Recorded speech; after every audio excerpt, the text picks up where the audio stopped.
Wow. like the one in Uxmal. That is the thing I'm interested in a lot. You know, shadow play, astroarchaeology is the you know the Well, there is one shaman then you might want to talk to, and I'll give you his references. He is called a daykeeper in Mayan tradition. Right. He's not a shaman of all, he's just a shaman of the daykeeping tradition.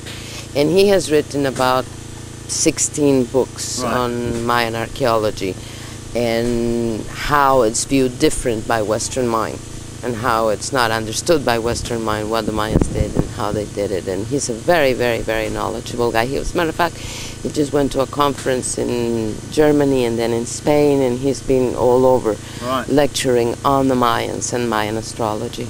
Right. And also he bases most everything on the fact that they have a suyua, he calls it, which is if a word means something said, like the sun is keen. So if the sun is keen, then the moon has to be Nick, and he plays a lot with the words as they go back and forth. And he says that that's the sacred way that the Mayans kept astrology and all their sciences away from the Spaniards, by not telling them how they formed their language and how that had to and related to the many stars and to the many so he's a very interesting man. He was here yesterday as part of the group that was here, but he's just one side of, but he can give you enormous amounts of information for your humbatsmem.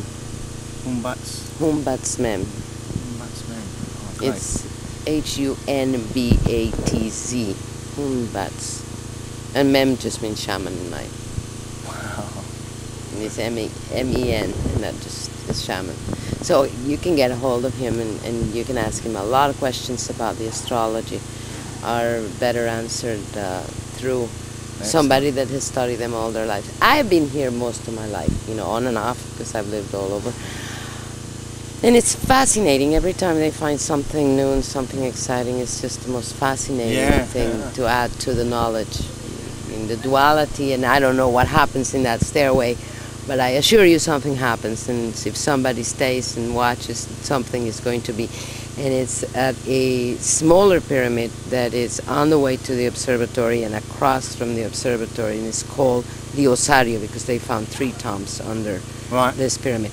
But the stair balustrade is duality as the Mayans saw it, and it's a snake going up and a snake coming down in an almost filigree type of stonework, with the heads of the snake and the serpent at every one of the 4 sides, which is not the same as with the big pyramid. It only has them on the side that the effect happens. So I'm pretty sure something will happen with that. They just was reconstructed. I mean, it is not 5 years that it was finished, so they haven't had the time to see what happens there, but something will. Something's going to come out. Something's going to come out, because it's such an elaborate, and the positioning of the pyramid too, it baffles everybody, because the degrees don't match anything that we know. So it may be a Venus rising, it may be a minor Venus rising or a major Venus rising, which for them is very, very important, and it may have to do with any of the number of stars that they followed and they felt that were important. They believed they came from the Pleiades, that humans came from the Pleiades, that the brightest sun of the morning was the sun that left the Pleiades and came and formed the Milky Way. So that's part of their Bible, that's part of the Popol Vuh.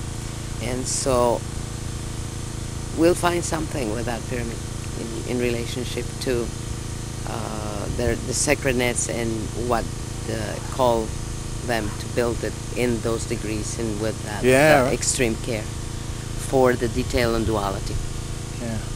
It just makes me think of the kind of the knowledge and the astronomical precision used to kind of build these structures. Nothing was left to chance, was it? It was all... Well, it's scientific. It really is what you and I know as scientific. We didn't know that the Dresden Codex had such a precise map of Venus until NASA was able to tell us, yes, that's the way it is. So for Right. many, many years we felt that this was just a codicy and that this was just a piece of paper that was saved from the burning. Yeah. But that one single paper that was not burned, well, there's 5 or 6 in the world, but that particular one has the course of Venus all the way described in scientific terms, which we didn't get to know that it was so until NASA. They had the use of penicillin way before, and the Spaniards thought that was black magic. Really? They are the first ones to conceive of the concept of zero in human terms. So that's why their mathematics and their scientific findings were so precise. Because they had the concept of zero that you and I have. But imagine mathematics without the concept of zero. Yeah. Imagine medicine without the knowledge of plants that they had. I mean, Diego de Landa, the one that burned the manuscripts, has a passage where he says, if we were to send a medical knowledgeable person to this land, we would learn from these Indians how to cure everything that afflicts them, because they have a cure for everything. But then he was nominated black magic, and they were not able to perform the trade of farm doctor or Mayan doctor. So a lot of that information has been recovered. Yes, that has been recovered. There's 3 Mayan scientists working. Dr. Balan is of powerful knowledge on the Mayan herbs, and he's putting together some books and reviving some of the Mayan uses of most of the plants, because they used absolutely everything around us. Everything, even the ants. The ants for them told them whether it was going to rain, whether it was going to be drought, whether, I mean, the way that an ant walks a passage can tell a Mayan just about everything about weather. So all that knowledge is being recovered little by little, and there's people, scientific people, working on that.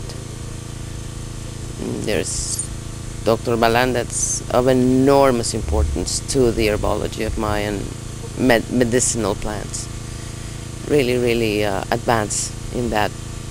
They were very advanced in dentistry, which the Spaniards were not at the time that they arrived. So they didn't give it the importance that the Mayans gave to dentistry. Right. They emulsified, they were the first ones to emulsify resins, 3 resins. And the use of rubber, we can trace it back to a computer. There wouldn't be a computer if we didn't have emulsified rubber to put things together. And they started with a ball. But they were the first ones to emulsify resin. They emulsify resin for chewing gum. The base of chewing gum in the world comes from their emulsification of a tree called Chico Zapote. And they used it, and you can still buy some natural chewing gum made by that. So they had to have had a lot more than it meets the eye. Yeah, they seem very attuned with nature. And they say, you know, where are the Mayans? What happened to them? Yeah. They're here. Nothing happened to them. Right. It's like asking, where are the Romans? Yeah. What happened to them? Well, they're Italians and they live in Rome too. Yeah. The Mayans are here. And a lot of them flew to Guatemala and to the hills because the Spaniards weren't going there at the time of the colony. But 63% of the state of Yucatan is Maya, speaks Maya, and they're Mayans, and they're very intelligent. And they may not be building monumental cities, but they're part of the city of Merida, which is a big city for all intents and so what happened to the Mayans is a question that can be answered really, really fast by taking a look at the people of the Yucatan. They're Mayans. Nothing happens. Their evolution continues. I want to say thank you. You're very welcome. Very much for that. Really appreciate that. It's excellent. You're very welcome. What part of England are you from? Brighton. Brighton. I have Brighton a by the friend sea. in Brighton. I used to visit a friend in Brighton.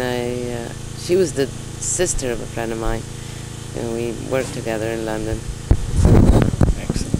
Can you tell us about the ball game? The ball game was part of that emulsification process, and the ball, and there's a lot of lore, and there's a lot of legend in the ball game. I mean, you cannot think as a human being that you're going to train as an athlete has to be able to play any kind of ball game in the world.